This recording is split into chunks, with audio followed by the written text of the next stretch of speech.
Selfie তোলার মুহূর্তেই আকস্মিক পাহাড়ি ঢলে ভেসে যায় একটি পর্যটক পরিবার।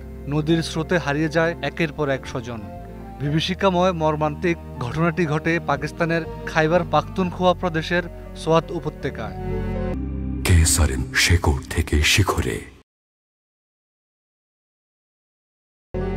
27 জুন সকালে শিয়ালকোট থেকে আসা ওই পরিবারটি সোয়াত নদীর তীরে নাস্তা করছিল।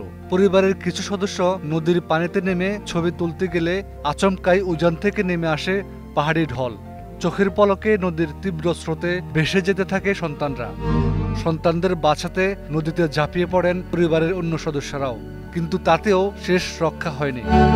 স্থানীয়দের ভাষ্য অনুযায়ী 2 ঘন্টার বেশি সময় ধরে আর্তনাদ শোনা গেলেও ভয়ঙ্কর স্রোতের কারণে কেউ উদ্ধারে এগিয়ে আসার সাহস পাননি। পরে খবর পেয়ে পৌঁছায় উদ্ধারকারী দল।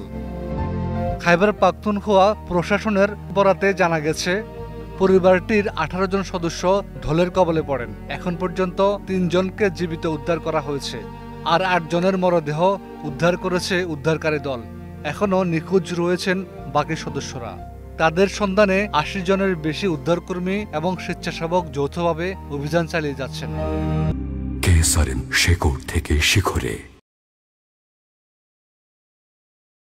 সকাল 7:30টার দিকে যখন এই দুর্ঘটনা ঘটে, তখনও নদীর পাশে কোনো নিরাপত্তা ব্যারিকেড বা পর্যাপ্ত সতর্কতা ব্যবস্থা ছিল না।